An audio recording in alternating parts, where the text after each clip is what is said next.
berwenang nggak MK memecat sebagai ketua MK? Karena itu tidak diatur dalam kewenangan kode etik. Kalau dia memecat pemberhentian tidak hormat selaku hakim MK berwenang. Sebagai ketua MK diatur atau tidak? Tidak diatur. Berarti menurut Anda putusan itu cacat? Ya, gimana Pak Margarito? Cacat atau tidak? Setiap sanksi itu ada dalam perundang-undangan. Legally cacat. Ya? Legally cacat. Legally cacat. Terus? Atau tidak, senang atau tidak. Karena? Tadi kan tidak punya wewenang. Oke, jadi wewenangnya cuma 3. Teguran lisan, teguran terlisan, teguran tertulis, dan pemberhentian tidak dengan hormat. Clear. Dari mana Anda memperoleh kewenangan itu? Bahwa di dalam hukum, wewenang itu ada di mana? Di hukum kan? Oke. Bihin wewenang lahir tidak karena orang itu punya status. Benar. Karena dia lembaga tertinggi, dia ketua. No, wewenang itu ada dalam hukum. Tidak ada di luar itu. Karena itu kita mesti nunjuk hukum sebagai dasarnya untuk menilai. Dan di dalam peraturan kode etik tidak ada kewenangan dari ketua MK memecat sebagai ketua MK. Nah itu dia. Nah faktanya sekarang dipecat. Nah begitu itu. Nah dengan dipecat ada sejumlah hak yang dikesampingkan. Ya. Lalu Anda diam aja. Oke, putusan itu dari segi filsafat hukum apa? Cacat atau bagaimana? Kalau saya bilang salah, karena kalau filsafat itu kan untuk mengukur satu akal budi. Akal budi itu harus kemudian kalau dalam konteks etik itu harus dinormakan. Sedangkan normanya Pak Usman. Pak Anwar tidak boleh menangani perkara-perkara tentang pemilu. Itu juga cacat. Ya menurut saya dasarnya apa? Saya tidak ngomong soal karena tidak ada dalam aturan. Dasarnya. Memang aneh, lu mutus ini boleh, yang ini tidak boleh, begitu? Iya, jadi kan kalau kemudian pelanggaran berat dasarnya clear. X, iya misalnya. Iya. Tapi kalau kemudian diputus sampai tidak boleh mencalonkan menjadi ketua, terus kemudian tidak bla bla bla bla itu sampai. Menurut Bapak, analisa Bapak, ada nggak pesan politik dari pihak luar kepada Pak Jimmy Sidiki? Itu yang dicurigai banyak orang. Sekarang Pak Ruliandi, ini Pak Jimmy Sidiki benar-benar dianggap pahlawan nasional. Sekarang kalian berlima mengatakan ternyata mengatakan putusannya itu salah. Anda gimana? Saya punya pendirian. Yang benar harus katakannya benar. Substansinya itu bertentangan dengan kontralehem dengan Undang-Undang Dasar 45. Ya. Bertentangan dengan prinsip-prinsip independensi kekuasaan kehakiman. Dan bertentangan dengan hukum acara yang dipraktekkan dalam pengujian undang-undang. Tidak ada konflik kepentingan. Karena itu sebetulnya itu sekalipun dikasih sanksi yang ringan kepada Anwar Usman, itu tidak terpenuhi. Berupa sanksi teguran. Kenapa? Tidak ada dasarnya. Tidak Salam Hotman Paris. Setelah keluar putusan MK, banyak pertanyaan viral di masyarakat maupun di luar negeri. Apakah posisi Gibran sudah aman dari segi hukum untuk menjadi cawapresnya? Dan ini Gibran sudah aman enggak untuk jadi cawapres? Maka pertanyaan saya pertama adalah kepada Pak Coer. Gibran sudah aman enggak untuk para pemilihnya? Jadi bingung nih, secara hukum gimana? Ya, baik Bang Hotman. Pada prinsipnya ketika putusan itu diucapkan, maka putusan aku sudah memiliki kedaulatan. Dengan demikian putusan 90 itu dia telah berdaulat, oleh karena itu menjadi kedaulatan hukum, tidak terbantahkan, tidak tergoyahkan, dan tidak dapat dibatalkan. Karena itu sudah memenuhi cita hukum kepastian dan keadilan sebagaimana dimaksudkan dalam konstitusi yang menyatakan putusan tersebut final dan binding, dan ini terkait dengan aksiologi hukum yang dibangun oleh konstitusi. Kepastian hukum yang adil itu harus dinyatakan ada ketika putusan itu final dan binding. Kalau bulan depan tiba-tiba Mahkamah Konstitusi mengeluarkan putusan yang menyatakan tetap untuk jadi cawapres harus umur 40 tanpa ada syarat lain, bagaimana? Berlaku nggak untuk Gibran? Tidak berlaku untuk pemilu saat ini, tapi untuk pemilu yang akan datang 2029. Karena putusan 90 sudah menjelma untuk pemilu sekarang. Sudah menjadi hukum. Sudah berdaulat ya. Sudah sesuai dengan. Jadi menurut Bapak Gibran sudah aman sebagai cawapres? Aman, dalam pengertian tidak ada lagi upaya hukum untuk membatalkan itu. Terima kasih Pak Margarito. Gimana komentar Bapak, ahli hukum tata negara juga nih? Apa itu Bang? Apakah Gibran sudah aman secara hukum sebagai cawapres? Ya aman lah. Orang yang semua orang yang belajar hukum harus bilang aman. Kenapa? Why? Satu, putusan yang kemarin serta-merta menjadi hukum positif. Dan karena itu, karena norma yang diputuskan, maka norma itu mengikat siapapun orang itu. Tapi kan sebelumnya ada beberapa putusan yang berbeda. Betul. Tapi yang ini sudah bahas gitu. Putusan yang terakhir yang dijadikan dasar itu sah. Tidak ada cara untuk mengkoreksi. Kalau dua putusan yang berbeda, putusan pengadilan, mana yang berlaku? Yang terakhir. Yang terakhir? Yang terakhir. Yaitu nomor 90. Iya. Abang kan tahu itu, Bang. Ya ini pemirsa tahu, Iya, perlu tahu. Bang. Ini kan begini, Bang. Ini supaya pemirsa tahu nih.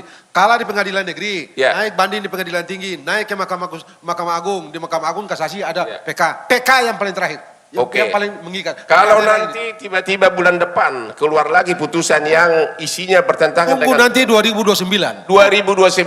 Sekarang Oke, tidak ada. jadi aman ya? Dari segi hukum sudah aman. Sudah aman. Tidak ada alasan konstitusi yang bisa digunakan untuk mengoreksi atau menunda atau apapun yang saya Oke, itu. terima kasih Pak Sofyan. Apa komentar Bapak ini? Kalau sampai 5 ahli hukum mengatakan ini sudah aman benar ya, sudah selesai cara kita ini. Gimana Pak Sofyan? Jadi sejak keputusan itu dibacakan di depan umum, maka keputusan itu menjadi inkrah. Ya. Itu diatur dalam Undang-Undang MK pasal 47 dan ini juga diatur di dalam konstitusi kita pasal 24C ayat 1 bahwa keputusan MK itu final and binding. Terima Dan kasih. Jadi menurut Bapak Gibran sudah aman sebagai cawapres. aman. Oke, sekarang kepada Profesor Dr. Puyono. Kan yang bikin putusan itu yaitu Pak Anwar sudah ditindak. Kalau orangnya sudah ditindak dianggap salah, masa putusannya benar nomor 90? Mana yang benar? Baik, jadi dalam rule of law itu kan kita mendasarkan pada negara-negara rule of law itu kan mendasarkan pada norma. Norma itu kan kalau dalam rule of law dua, satu adalah undang-undang, yang kedua adalah putusan hakim. Ya. Nah, kalau kemudian putusan hakim ini mau kita bandingkan dengan mana? Kalau putusan hakim kita bandingkan dalam konteks Mahkamah Konstitusi, putusan Mahkamah Konstitusi, sebenarnya putusan Mahkamah Konstitusi itu kan constitutional redressability. Ya. Jadi mengembalikan hak-hak konstitusional dari pemohon. Nah, kan permohonannya kan berbeda-beda. Pemohonnya kan beda-beda. Nah, dalam konteks kemudian putusan mengenai Mas Gibran itu clear bahwa hak pemohon akan kemudian dipulihkan dengan kemudian Gibran tetap bisa maju calon gitu. Dan itu berbeda dengan putusan-putusan sebelumnya, tidak sama menurut saya. Jadi tidak sama. Sehingga dalam sisi itu ya tidak ada alasan untuk kemudian. Jadi Bapak sebagai profesor filsafat hukum ya, tentu Bapak tidak terkait partai politik manapun kan? Iya. Pendapat Bapak ini murni sebagai akademisi ya? Iya betul, karena kan kalau dalam belajar filsafat itu kan ujungnya kan aksiologi. Aksiologi itu kan tujuan dari hukum itu adalah untuk kepastian salah satunya. Nah kalau kita ngomong kepastian, bagaimana dua putusan bisa berjalan bersama-sama kan nggak mungkin. Sehingga kan ya mengembalikan hak konstitusional itu adalah ya. Jadi pesan Bapak kepada para anggota masyarakat yang masih belum percaya Gibran sudah aman apa? Pertama, kalau kita mengacu pada rule of law selesai. Sudah selesai? Sudah selesai. Oke, terima kasih. Jadi nggak ada yang kedua nih. Pak Ruliandi. Udah 41. Silakan Pak. Iya. Jadi kalau putusan 90 ini jelas final.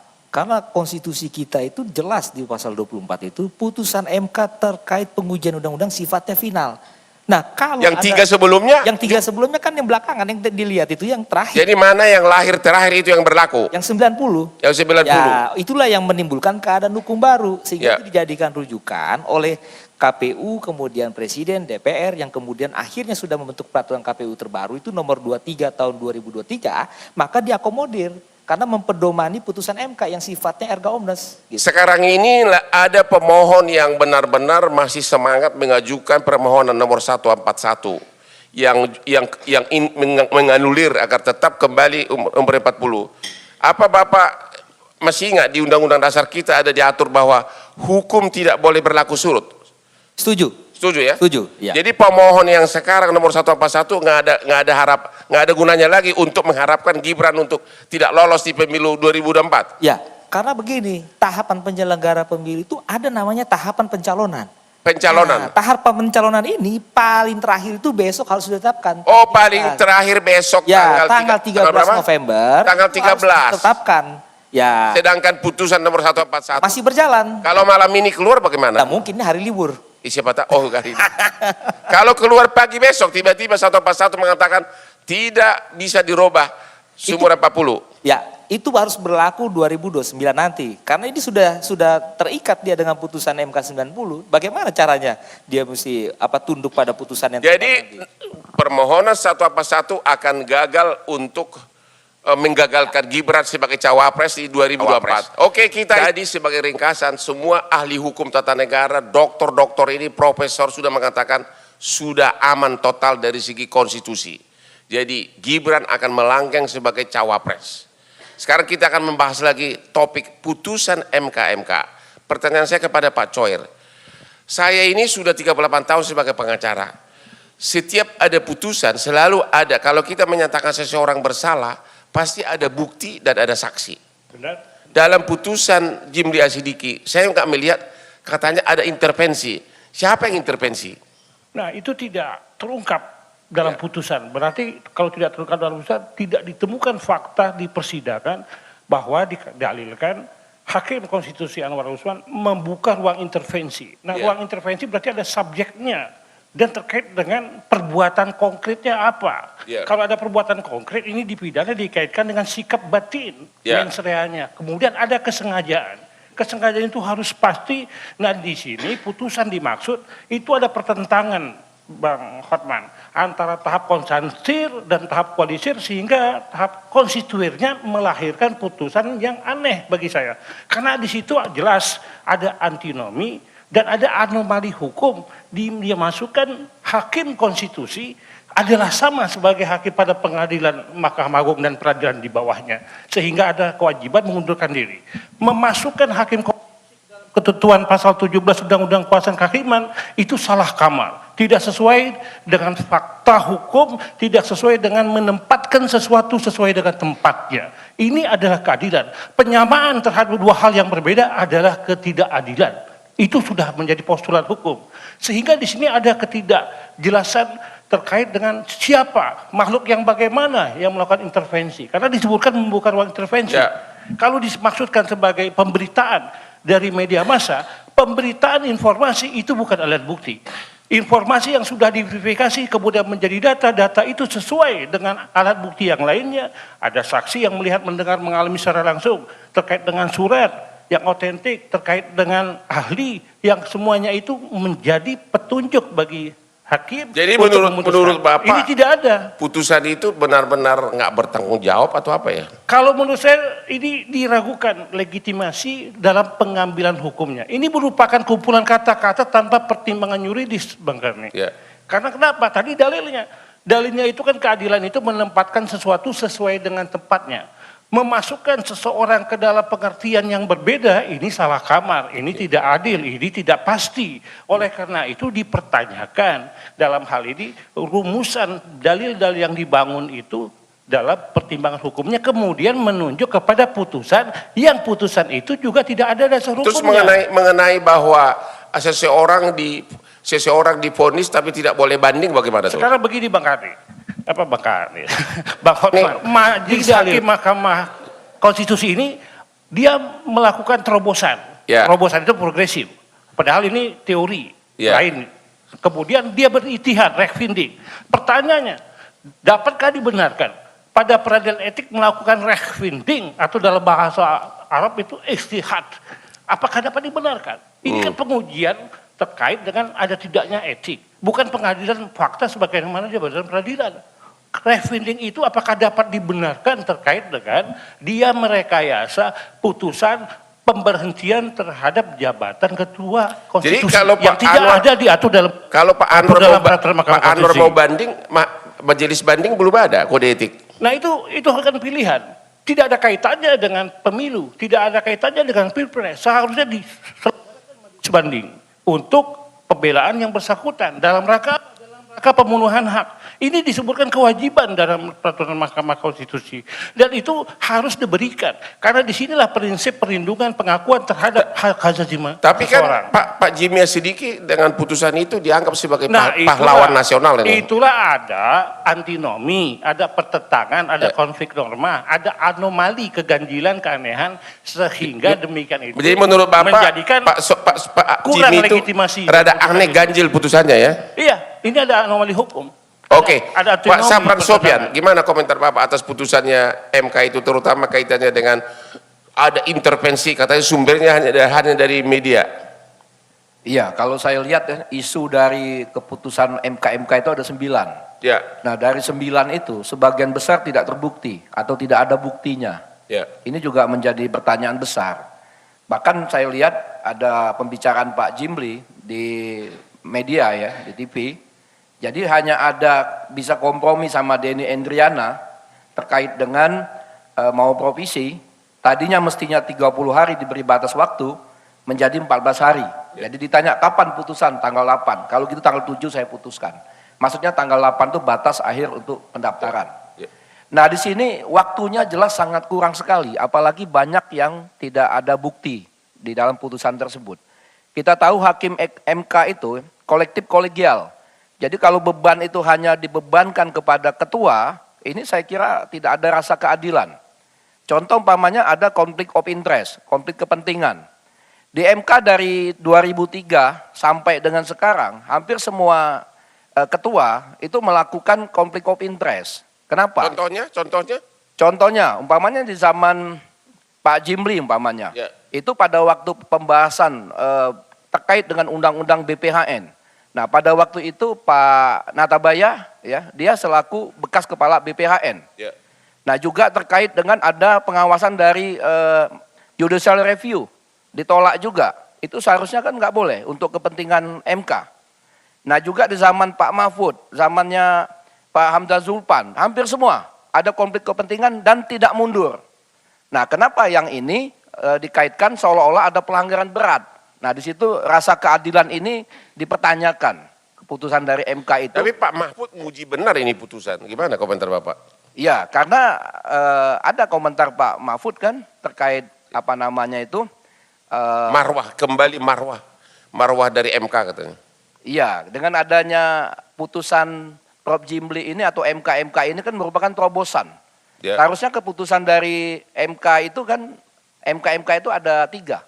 Ya, teguran lisan, teguran tertulis, pemberhentian tidak hormat. Oke, pertanyaan saya justru itu. Kalau di dalam peraturan, misalnya gini, di KUH pidana kan disebutkan kalau orang melakukan tindak pidana ada hukumannya. Di luar itu nggak boleh. Ya kan? Kan begitu kan hukum positif kita. Karena di dalam peraturan tidak ada pemberhentian sebagai ketua MK. Apakah putusan itu batal demi hukum? Nah, ini juga bisa diuji karena ini merupakan terobosan atau kalau dalam agama itu istihad. Jadi berdasarkan untuk mengambil bagaimana supaya tidak berlarut-larut. Jadi kalau dia diberhentikan tidak hormat, ya. Pertama rasa keadilan juga belum tahu karena waktunya ini cuma 14 hari, seharusnya sebulan kan. Nah, yang kedua, Pak Anwar Usman bisa banding dan ini bisa memakan waktu yang lebih panjang. Dan keputusan banding itu pun ditetapkan juga oleh ketua. Nggak, tapi kembali kepada berwenang nggak MK memecat sebagai ketua MK karena itu tidak diatur dalam kewenangan kode etik. Kalau dia memecat pemberhentian tidak hormat selaku hakim MK berwenang. Sebagai ketua MK diatur atau tidak? Tidak diatur. Berarti menurut Anda putusan itu cacat?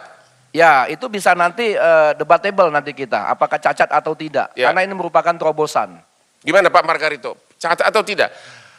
Setiap sanksi itu ada dalam perundang-undangan. Legally cacat. Ya? Legally cacat. Legally cacat. Terus? Atau tidak, senang atau tidak. Karena? Tadi kan tidak punya wewenang. Oke, jadi Wewenangnya cuma 3. Teguran lisan, teguran terlisan, teguran tertulis, dan pemberhentian tidak dengan hormat. Clear. Dari mana Anda memperoleh kewenangan itu? terus apa dong? Upaya hukum bagi si korban gimana? Korbannya kan Pak Anwar ini. Anwarnya udah diam-diam. Kenapa? Anwarnya udah diam-diam. Udah terima dia. Ngel aja pakai kayak politisi juga. Nah, cuma itu doang yang dilakukan sekarang. Bapak sebagai ahli hukum, apa saran Anda kepada Pak Anwar? Karena Ya satu, dia bisa mengambil 2 cara gitu. Ya. Cara pertama dia ajukan ke Mahkamah Konstitusi yang sekarang untuk bentuk MK lagi. Kalau tidak, pakai abang untuk perkarakan perbuatan melawan hukum. Clear, dibawa keluar. honor saya mahal Pak. Gak apa-apa, abang bikin hukum. Ya. Supaya bikin hukum gitu. Karena kita mau berhukum kan.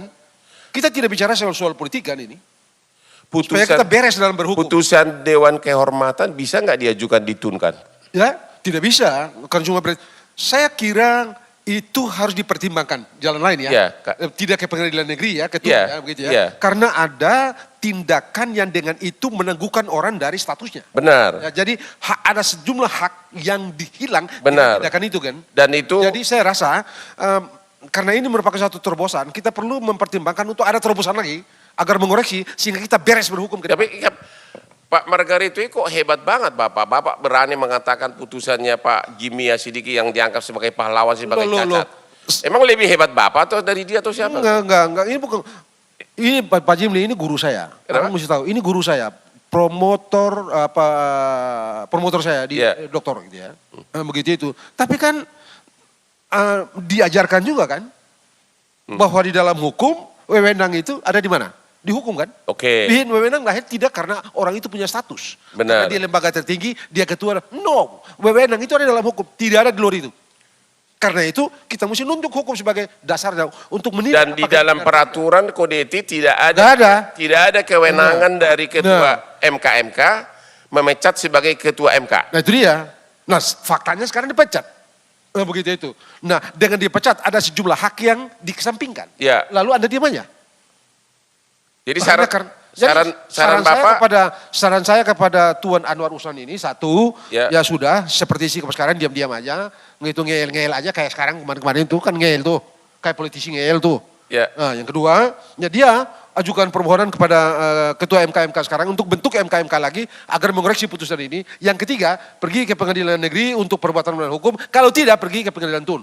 Hanya 4. Jadi ada 3 upaya hukum. Ya, Satu 2. gugat TUN, satu gugat PMH, perbuatan melawan hukum di pengadilan negeri. Satu pergi ke MK lagi, saya, minta Pak Suhartoyo untuk bentuk lagi MK yang baru, koreksi putusan ini. Kan putusan mesti dikoreksi dengan putusan kan? Ya. Anda tidak bisa koreksi dengan ngomong-ngomong itu. Apakah selain Pak Anwar masyarakat boleh nggak mengadukan itu ke MK? Kan coba aja. MK. Coba aja, ini kan tidak ada hukumnya, ini coba aja gitu. Tapi kalau begitu dia maju, orang akan mempersoalkan kan? Ya. Hakim MK akan mempersoalkan, Anda ini punya kepentingan apa? Karena kalau kita bicara mengenai kepentingan, itu kita bicara mengenai hak. Ya, legal Hak standing itu. nggak ada. Nah, hak mesti ada dulu baru kepentingan lahir. Benar, berarti harus Pak Anwar yang mengajukan. Anwarnya Pak, sendiri. Gimana Pak Profesor Puyono? Bapak kan sebagai ahli filsafat peraturan, ya. Baik. Topik apakah Gibran sudah aman? Pak Profesor Dr. Puyono SHMH sebagai perbandingan begini. Misalnya saya sebagai pengacara memposting fitnahan terhadap salah satu aspri saya yang cantik. Sehingga saya diadukan ke polisi dan menurut Undang-Undang ITE kan 27 ayat 3 hukumannya maksimum 4 tahun. Ya. Tapi oleh hakim menjatuhkan vonis memecat Hotman sebagai pengacara. Ya. Nah, itu analog sama dengan seperti artinya padahal itu tidak ada dalam undang-undangan kewenangan itu. Bagaimana dengan putusan MK? Tidak ada kewenangan dari Pak Jimmy Asidiki memecat sebagai ketua MK diatur. Itu sah atau tidak putusan itu? Begini, jadi di sektor hulu dulu. Sektor hulunya begini. Banyak yang bilang ini adalah soal penerapan nemo iudec in causa sua atau nemo iudec idonus in propria. Itu bahasa apa itu? Itu bahasa kita ngomong itu kan asas ya. Oke. Asas, ya, asas yang biasa digunakan. Tapi asas itu kan bukan norma. Iya. Dia akan berlaku ketika kemudian diatur, dipositifkan menjadi aturan, Ya. menjadi regulasi. Nah, kita mendasarkan pada regulasi itu akhirnya kan pada kode etik dan perilaku hakim MK. Sama satu lagi adalah dengan peraturan majelis Mahkamah Konstitusi tentang MK itu. Nah, di peraturan MK itu yang diadili adalah kemudian soal conflict of interest misalnya. Ya. Nah, conflict of interest itu kita tidak menemukan pertama. Soal misalnya kan yang dipakai 17 pasal 17 Undang-Undang Kekuasaan Hakiman itu kan salah tempat. Terus Kenapa salah? ya di pasal-pasal itu menyebutnya bukan hakim konstitusi, menyebutnya hakim-hakim di bawah Mahkamah Agung. Oh, Bukan begitu. Hakiman. Ya. Bahkan itu disebut juga panitera, disebut juga jaksa, segala macam ada di situ itu. Ya. Terus yang kedua, bahkan kita menemukan conflict of interest itu definisinya tidak ada di peraturan MK itu atau di kode etik, justru menemukan definisi clear itu di Undang-Undang Administrasi Pemerintahan. Ya. Nah, definisinya ada di sana. Nah, kalau kemudian kita misalnya merujuk norma yang harusnya digunakan oleh Terutama sanksinya. ya hakim MK itu, kita ngomongin soal sanksi itu kan 3. 3 itu adalah teguran lisan, tertulis, sama satu lagi adalah pemberhentian dengan... Jadi Anda mengatakan MK tidak berwenang menjatuhkan vonis memecat ketua MK? Jadi menggunakan penafsiran yang eksesif, ya, eksesif. Nah, pertanyaannya adalah apakah kemudian ketika Pak Anwar Usman, ini bukan konteks membela Anwar Usman, ya. Tapi ketika Pak Anwar Usman mendefinisikan atau menafsirkan soal konflik of interest itu adalah eksesif, itu juga bisa dihakimi. Ya. Sementara hakim MK itu memutus dengan penafsiran eksesif juga. Misalnya, kita ngomong soal, satu contoh saja misalnya, memerintahkan wakil ketua itu untuk memilih ketua baru MK. Sementara wakil ketua juga dilaporkan, belum ada putusannya. Ya. Bagaimana yakin bahwa wakil ketua itu tidak bermasalah? Ya. Terus kemudian diberi amanah untuk memilih ketua baru. Ini kan eksesif. Jadi tolong Bapak jawaban yang hitam putih dulu. Eksesif itu gue bingung nih. Kalau pakai filsafat aku bingung. Iya.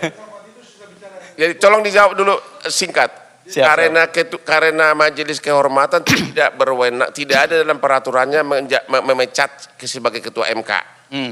Saya kasih contoh tadi, saya menghina aspri saya, kok malah SK pengacara saya dicabut, kan hakim nggak berwenang. Ya. Itu putusan pasti nggak bisa dilaksanakan. Jadi apakah Bapak setuju bahwa dalam kode etik itu, pengadilan kode etik itu tidak eksesif. Pengadilan kode etik dimanapun itu clear. Kalau Anda melanggar itu misalnya ringan, sedang, berat, tinggal dilihat di pasalnya. Oh, sanksinya ringan itu ini. jadi menurut Bapak putusan MKK itu cacat hukum batal? Salah. Secara Saya norma? mengatakan secara filsafat salah. Salah ya? Salah. Kalau soal batal apa tidak kan harus kita uji. Tapi secara filsafat ini salah. Kok Bapak berani menentang Pak Jimmy Sidiki sama-sama profesor? Ya, ya beliau guru saya juga ya. Beliau Gitu guru ya? saya. Tapi dalam konteks ini saya mengatakan kan, nah ya karena eksesif ini, ya kita bisa lihat juga. Kalau misalnya kita dalam rekam jejak MK misalnya, kenapa misalnya Anwar Usman memutus konflik of interest ini, dia menafsirkan bahwa dia memutus case yang ada nama Gibrannya itu tidak mengandung conflict of interest, karena previously decision MK itu mengatakan itu juga. Coba Pak Margarito apa nih? Udah panas dari tadi Pak Margarito. Misalnya Wewenang itu ada di dalam aturan, titik, tidak ada di luar itu. Ya, MK itu diperintahkan oleh PMK 1 2003. Apa saja sanksinya di dalam situ. Tadi yang diberikan tidak ada dalam situ. Anda mau bilang apa? Tidak sah, salah. Salah. Suka atau tidak, senang atau tidak. Dari mana orang memperoleh kewenangan? Dari ilmu hukum ya. Kita tidak bicara politik, bicara ilmu hukum kan. Wewenang cuma ada di hukum. Hak cuma ada di hukum, kewajiban cuma ada di hukum, tidak di luar itu. Jadi, menurut Bapak, Pak Jimmy Sidiki bertindak tidak etis atau melanggar hukum? Jangan lagi ulang itulah. Tes. Etis ini bang, etis ini sesuatu yang tertanam di dalam jiwa. Dan persepsi penilaiannya, level kadarnya itu tergantung pada level etik orang. Jadi abang dengan saya bisa berbeda dalam soal etik, tapi hukum tidak. Hukum filsafat ini subjektif. Enggak, abang bicara mengenai etik itu subjektif. Apa subjektif tertanam di dalam, tidak bisa diferensiasi. Apa istilah yang tepat kalau seseorang? Saya justru begini. Coba, apa istilah yang tepat? Saya tidak ingin Anwar Usman ini urusan Bang Oke, silakan, sama Bang lah. Tapi kalau saya memberikan perspektif yang berbeda kepada masyarakat. Sementara ini kan tepuk tangan itu kan kepada Pak Jimli. Benar, pahlawan. Ya, dia seorang pahlawan. Sebenarnya kan kalau soal kita ngomongin Pak Anwar Usman ini kan gunung es saja sebenarnya. Ya. Keluhan tentang MK ini kan sudah lama gitu. Kalau kita ngomong soal konflik of interest, semua sudah melakukan. Tapi kenapa kemudian martirnya Anwar Usman? Ini kan satu hal. Saya mau satu hal. Begini bang, semua orang hukum tahu. Semua orang yang belajar hukum tahu. Dunia peradilan, tadi abang bolak-balik, menghukum orang harus bertolak dari fakta yang tersaji di atas meja pengadilan. Tidak di luar itu. Fakta itu mesti memberikan keyakinan kepada hakim, level kesalahan orang ini level layak dihukum begini. Tidak di luar itu, suka atau tidak, senang atau tidak. Anda tidak boleh menghukum orang karena dipropagandakan, Anda tidak boleh menghukum orang berdasarkan persepsi. Harus ada fakta di dalam. Nah, di titik ini, meskipun Anda yakin orang itu bersalah. Betul. Dari mana Anda memperoleh keyakinan itu? Keyakinan pribadi. Tidak bisa bang. Atas dasar apa keyakinan itu muncul? Abang ini akan cara top loh, jangan salah. Oh, aku cuma nanya. Enggak. Loh, mesti bertolak dari fakta. Anda tidak bisa bertolak di luar fakta. Anda tidak boleh pakai propaganda. Anda tidak boleh pakai persepsi. Karena itu, sekarang kan jadi soal ini TV One 1 bulan lalu ada satu soal hukum kan ini lagi ribut sekarang ini. Ya. Karena menghukum orang pakai propaganda. Tapi kan pakai persepsi, tidak bisa. Bapak mengatakan Jimmy itu adalah dosen Bapak. Ya nggak apa-apa, Bang. Kalau dia tidak jadi dosen saya tidak kritik, Bang. Kok Bapak berani gitu? Enggak, karena saya tahu beliau arif, Bang. Arif, tapi kok menurut Bapak, Tapi saya minta maaf kan. menurut Bapak putusannya cacat benar, cacat serius. Suka atau tidak, dari teks cacat, Bang. Dari mana Abang memperoleh wewenang jenis hukuman itu? Benar. Kalau Abang mau melakukan interpretasi ekstensif, bukan eksesif, ekstensif misalnya, maka Abang mesti tahu bahwa hal yang dianalogikan itu memiliki kemiripan dalam unsur-unsurnya. Di mana kemiripannya? Berhenti dari jabatan dengan berhenti tidak hormat. Dari mana kemiripannya? Bagaimana mengeripan? Unsur-unsur mana di dalam itu yang memiliki kemiripan atau keserupaan? Ini syarat dasar dalam analogi. Jadi begini, apakah dapat kita dalilkan kebenaran, kesahihan terhadap sanksi, kemudian kita melakukan penafsiran, menambah sanksi? Penafsiran baik sistemik, historis, genealogis, ekstensif, refleksif, termasuk argumentum angkuntario, apakah dapat terhadap suatu sanksi yang sudah jelas dilakukan penafsiran sebagaimana layaknya melakukan penuhan hukum dalam proses pemenuhan unsur dalam proses pidana. Ini disebutkan dalam pertimbangan MKMK bahwa Jadi MKMK tidak pada tempatnya melakukan penafsiran Ya, dengan sama alasan aja, Pak. progresif. Sebentar, karena dia tidak pada tempatnya berarti dia tidak memiliki kewenangan. Berarti Ketika melanggar dia aturan. tidak memiliki kewenangan berarti terdapat sesuatu hal yang meragukan terhadap dalam putusan tersebut. Bapak, oke Pak Rulianto gimana? Pak Rulianto melakukan. gimana? Bapak berani nggak mengatakan bahwa itu putusan benar-benar salah, tidak berwenang? Begini, saya tegaskan begini ya. Kita bicara konflik kepentingan Ya. di MKMK. Itu kan Undang-Undang Dasar 45 udah bilang, Pak. Ya. Pertama, hakim MK itu negarawan. Ya. Sebelum baca pasal 24C ayat 5, itu ada bahwa hakim MK diusulkan 3 cabang kekuasaan. Presiden 3 orang, DPR 3 orang, Mahkamah Agung 3 orang. Yang diadili itu apa? Pengujian undang-undang. Ya. Norma abstrak yang dibuat oleh Presiden dengan DPR. Kalau bicara konflik kepentingan, mestinya harusnya ada. Tapi demi hukum, ketika itu terpilih sebagai hakim konstitusi, kita mengatakan clear, itu negarawan. Ya. Karena apa? Objektum litis yang diadili itu adalah norma abstrak. Karena kalau dalam hukum acara, Bang Hotman, Ya. saksi yang didengar keterangannya di MK tidak pernah ditanya. Ini ada hubungan keluarga nggak dengan para pihak? Nggak ada itu. Ya. Jadi ini bukan peradilan fakta. Karena kalau kita beracara di MK menguji norma abstrak, hakim selalu menegur, jangan diuraikan persoalan fakta, tidak ada hubungannya. Jadi bicara norma abstrak. Jadi tolong Bapak singkatkan dulu Ya. beberapa pointer di mana cacatnya putusan MKMK ini. Coba 1, 2, 3 coba. Oke, pertama, putusan MKMK itu cacat karena dia itu banyak memuat tekanan opini publik melalui berbagai media. Orang dalam sistem hukum Tanpa ada tidak bukti. boleh. Ya, tidak boleh orang dihukum berdasarkan opini publik yang paling banyak. 1. Kedua, Kedua. hakim adalah independen. Ya. Dia punya keyakinan sehingga tidak boleh diukur sampai di mana keyakinan itu. Ya. Ketiga, Tiga. yang ketiga, kalau kita bicara pelanggaran etik, maka yang menjadi objek pelanggaran etik itu sebenarnya nggak ada.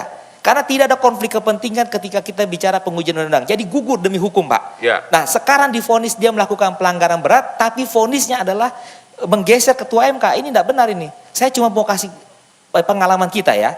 Ada satu anggota KPU RI, ini fakta ini, namanya Evi Novida Ginting. Ya, dipecat pemberhentian tidak dengan hormat, PTDH Pak, oleh Dewan Kehormatan Penyelenggara Pemilu. Ini ada Bang Garito pasti tahu itu. Nah, kemudian keluar SK Presiden PTDH. Ya. Dibawa ke Mahkamah Peradilan Tun, Pak. Putusannya. Hasilnya apa? Dinyatakan cacat. Dinyatakan dikabulkan gugatannya Peradilan mana? kembali lagi jadi anggota KPU. Peradilan mana? Menang dia. Nah, Peradilan Tun atau Pengadilan Negeri? Peradilan Tun.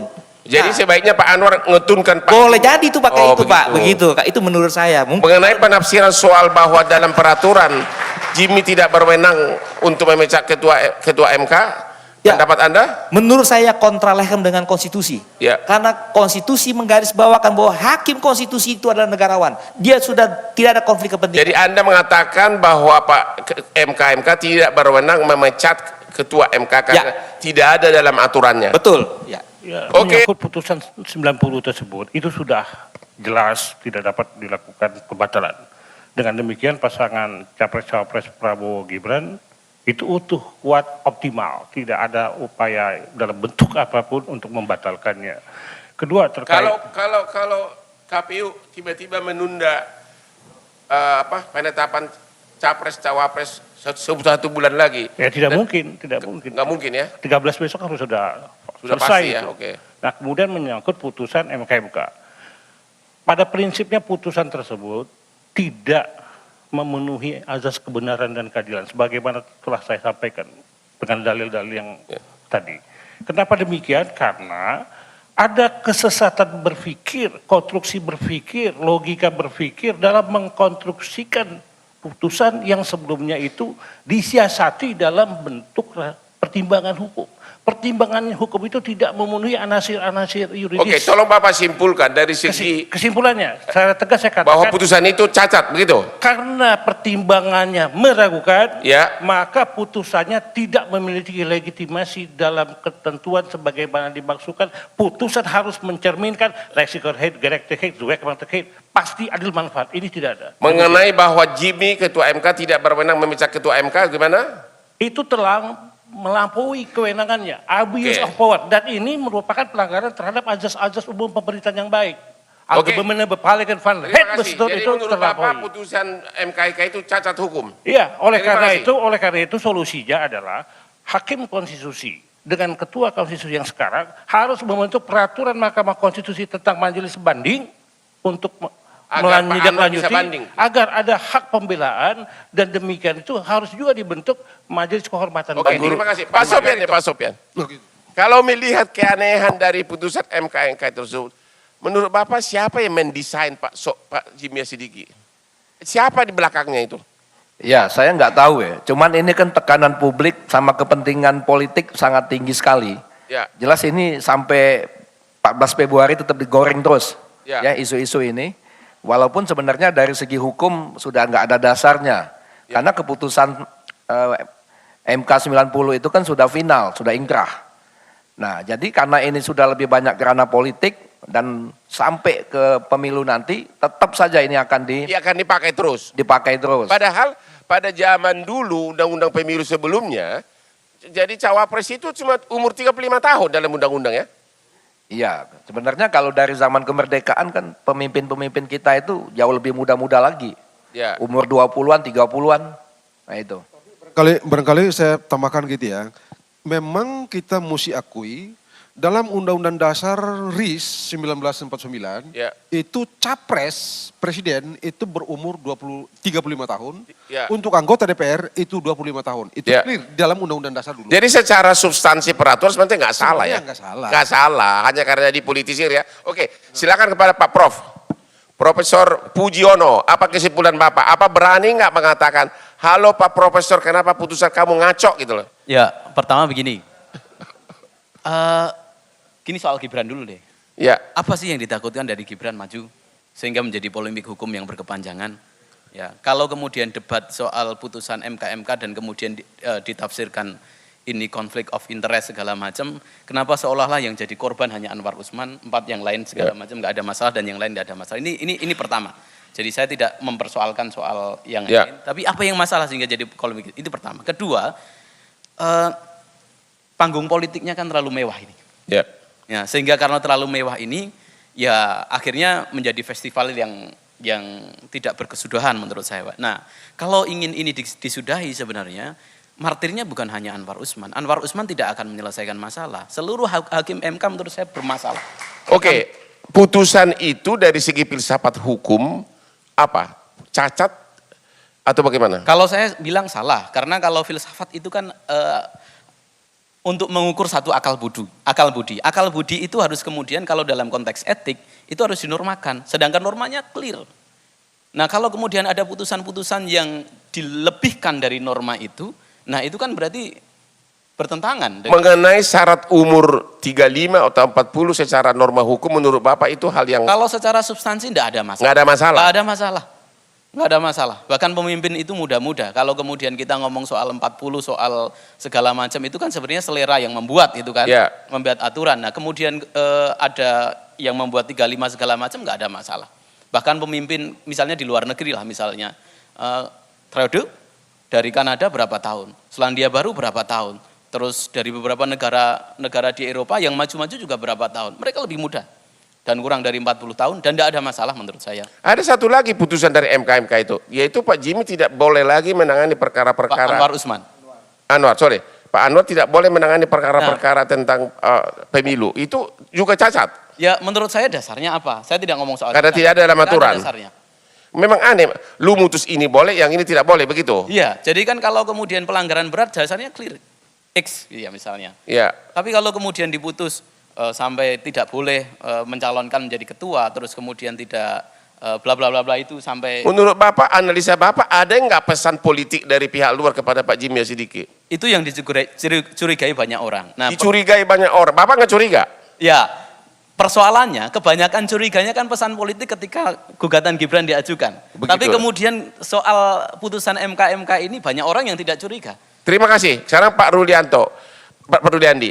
Ini Pak Jimmy Sidiki benar-benar dianggap pahlawan nasional. Sekarang kalian berlima mengatakan ternyata mengatakan putusannya itu salah. Anda gimana? Begini, pertama sebagai kita warga negara yang baik, ya putusan itu sudah diucapkan. Ya, kemudian kita hormati. Tetapi dari kalangan akademisi, saya punya pendirian. Yang benar harus katakan yang benar. Substansinya itu bertentangan dengan kontra legem dengan Undang-Undang Dasar 45. Ya. Bertentangan dengan prinsip-prinsip independensi kekuasaan kehakiman. Dan bertentangan dengan hukum acara yang dipraktekkan dalam pengujian undang-undang. Ya. Tidak ada konflik kepentingan. Karena itu saya mengatakan, pertama terkait dengan putusan 90 itu sudah berlaku final. Tidak ada lagi diperdebatkan secara hukum. Kedua, putusan MK ya memang kalau kita lihat kontradiktif antara pelanggaran berat kemudian tidak dijatuhkan pemberhentian PTDH tidak dengan hormat ya sebagaimana dalam ketentuan peraturan MK sebetulnya itu sekalipun dikasih sanksi yang ringan kepada Anwar Usman itu tidak terpenuhi berupa sanksi teguran. Kenapa? Tidak ada dasarnya. Tidak melanggar konflik kepentingan. Ini berbeda dengan sistem peradilan ordinary court ya. Karena itulah kita harus menghormati bahwa Mahkamah Konstitusi itu punya corak sendiri. Dan Undang-Undang Dasar 45 memisahkan dia di luar dari Mahkamah Agung. Termasuk implementasi pasal 17 hanya berlaku dalam sistem peradilan umum. Jadi Anda mengatakan Undang-Undang Pokok Kehakiman tidak berlaku terhadap hakim konstitusi? Ya, bicara etik pasal 17. Masa Profesor Jimmy Sidiki nggak tahu itu? Ya, kalau bicara prinsip kekuasaan kehakiman, orang hakim harus punya keyakinan dalam memutus perkara itu universal. Ya. Ya, artinya hakim MK pun juga diberikan itu. Ya. Tapi pemberlakuan implementasi pasal 17 yang mana ketika ada hakim di situ punya konflik kepentingan keluarga yang kemudian kalau itu sampai terjadi maka cacat putusannya itu tidak bisa diberlakukan untuk. Jadi saran Bapak kepada Pak Anwar apa? Saran saya, ya kita bisa menggunakan bagaimana best practice-nya kasus yang terjadi Evi Novida Ginting, anggota KPU RI, dia mencari kebenaran sampai di peradilan Tun. Dan dia berhasil membuktikan itu. Putusan etik Dewan Kehormatan Penyelenggara Pemilu dikoreksi oleh putusan peradilan Tun. Jadi saran Bapak agar Pak Anwar segera menempuh upaya hukum di Tun. Ya, loyal itu salah satu menurut saya ya. Karena kan tidak ada upaya lain. Kalau dia PTDH, pemberhentian tidak dengan hormat, maka tapi karena tidak ada majelis banding, tidak ada majelis banding, ya. Walaupun putusan ini menurut Anda semua cacat hukum, tetap itu yang berlaku. Ya, kan kalau majelis banding itu syaratnya harus vonisnya pemberhentian tidak dengan hormat. Itu peraturan nomor 1 tahun 2023 tentang MK. Nah, bagaimana kalau hari ini terjadi tidak diberhentikan? Ya gugat saja ke PT UN. Oke, waktulah yang menjawab. Hari ini kita sudah mendengar 5 para doktor profesor dari pasca sarjana. Dan mereka semua menyimpulkan nggak ada gunanya lagi memperdebatkan soal pencalonan Gibran sebagai cawapres karena secara hukum positif sudah sah. Jangan lagi dipakai untuk embel-embel perdebatan politik. Menurut mereka sudah sah. Yang kedua mereka menyarankan agar segera dibentuk majelis banding kode etik karena menurut mereka putusan tersebut cacat hukum. Demikianlah akhir dari diskusi malam ini, dan mudah-mudahan kita semua berdoa agar pemilu berjalan sukses.